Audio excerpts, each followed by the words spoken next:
கர்த்தருடைய பரிசுத்த நாமத்துக்கு மகிமை உண்டாகட்டும். ஆண்டவராக இயேசுவின் நாமத்தினால உங்களை யாவரையும் வாழ்த்துகிறேன். கர்த்தருக்குள்ளாக உங்களை ஆசீர்வதிக்கிறேன்.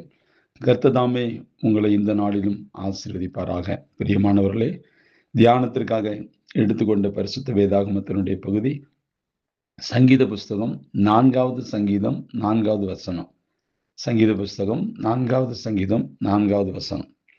நீங்கள் கோபம் கொண்டாலும் பாவம் செய்யாதிருங்கள். உங்கள் படுக்கையில் உங்கள் இருதயத்தில் பேசிக்கொண்டு அமர்ந்திருங்கள். நீங்கள் கோபம் கொண்டாலும் பாவம் செய்யாதிருங்கள். உங்கள் படுக்கையிலே உங்கள் இருதயத்தில் பேசிக்கொண்டு அமர்ந்திருங்கள்.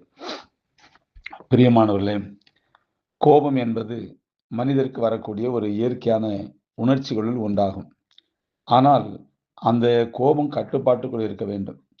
கோபம் ஒரு மனிதனை ஆளாமல் மனிதன் கோபத்தின் மேல் ஆளுகை செலுத்த வேண்டும். கோபம் கட்டுக்கடங்காமல் போகும்போது அது கோப ஆக்கினைக்குள் அவனை வழிநடத்தும். அன்பை முறித்து போடும், உறவுகளை சீர்குலைக்கும். சிலருக்கு கோபம் வந்துவிட்டால் அவர்கள் மிருகமாகி விடுவார்கள்.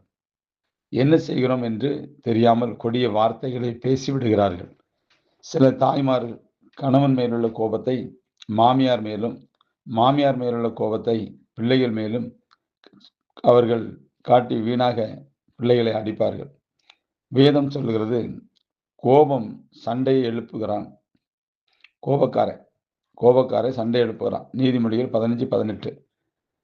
சண்டைக்காரியும் கோபக்காரியுமான ஸ்திரீயுடன் குடியிருப்பதை பார்க்கிறோம், வனாந்தரத்தில் குடியிருப்பது நலம் என்று நீதிமொழிகள் 21:19 நாம் வாசிக்கிறோம். ஒரு சகோதரி இப்படியாக சொன்னார்கள், என் கணவனுக்கு கோபம் வந்துவிட்டால் கண் சிவப்பாகிவிடும், மீசை துடிக்க ஆரம்பித்து விடும். சமீபத்தில் அவருக்கு கோபம் வந்தபோது என்ன செய்வதென்று தெரியாமல் தன்னுடைய கை கடிகாரத்தை எடுத்து அம்மிக்கல்லினால் உடைத்து எரிந்து விட்டார். பிள்ளைகள்லாம் கட்டிலின் கீழே ஒளிந்து கொண்டார்கள். நானும் அறை கதவை பூட்டி கொண்டேன் அப்படின்னு அந்த அம்மா சொன்னாங்க. அநேக குடும்பங்களில் கோபங்களினால் மனஸ்தாபங்கள் வருகிறது. கணவன் மனைவி ஒரே வீட்டில் இருந்தாலும் ஒருவருக்கொரு பேசி கொள்ளாமல் பல வருடங்களாக கடத்தி விடுகிறார்கள். அப்போஸ்தலனாகிய பவுல் அன்போடு ஆலோசனை சொல்லுகிறார், கோபம் கொண்டாலும் பாவம் செய்யாதிருங்கள். கோபம் வருவது இயற்கை, ஆனால் அது பாவத்திற்குள்ள நம்மை வழிநடத்தி விடக்கூடாது, உறவுகளை முறித்து விடக்கூடாது. அதனால் மன சமாதானத்தையும் தேவ பிரசன்னத்தையும் நாம் இழந்து விடக்கூடாது. ஒரு தேவ மனுஷர் இப்படியாக சொல்லுகிறார், அவருடைய கல்லூரி நாட்களில் அவருக்கு அதிகமாக கோபம் வருமா, யாரையும் திடீர்னு அடிச்சிருவாராம். கடைசியில் பார்த்தீங்கன்னா அவருடைய கையில் எப்போதும் ஒரு கத்தி, நீளமான கத்தி ஒன்று வைத்திருப்பாராம். சின்ன கோபம் வந்தாலும் கத்தியை தூக்கும் பழக்கம் அவருக்கு இருந்தது. ஆனால் இயேசு கிறிஸ்து அவர் ஏற்றுக்கொண்ட பின்பு அவருடைய கோபம் நீங்கும்படி அவர் உபவாசம் வந்து ஜெபித்து கண்ணீரோடு அழுதாராம். சின்ன கோபம் வந்தாலும் கர்த்தருடைய சமூகத்தில் தாழ்த்தி, தேவனே உம்முடைய சாந்த குணத்தை எனக்கு தாரும் என்று மன்றாடி அவர் ஜெபித்து கேட்டதுனால அந்த கோப சுபாவத்தை கர்த்தர் மாற்றினாராம். தெய்வீக அன்பு பரிசுத்த ஆவியினாலே என்னுடைய இருதயத்தை நிரப்பி போது அந்த கோபம் என்னை விட்டு விலகிற்று அப்படின்னு சொல்லி அவர் சொல்றார். கோபம் என்பது துப்பாக்கியிலிருந்து புறப்படும் ஒரு குண்டை போன்றது. அது தாக்கிவிட்டால் ஜீவனே போய்விடும். பிறகு என்ன செய்தாலும் அதை ஈடுகட்ட முடியாது. அநேகர் இப்படிதான் கோபமுள்ள வார்த்தைகளை பேசி மனித கொலைபாதகர்களாகி விடுகிறார்கள். குற்றமற்றவர்களை காயப்படுத்தி இருக்கிறார்கள்.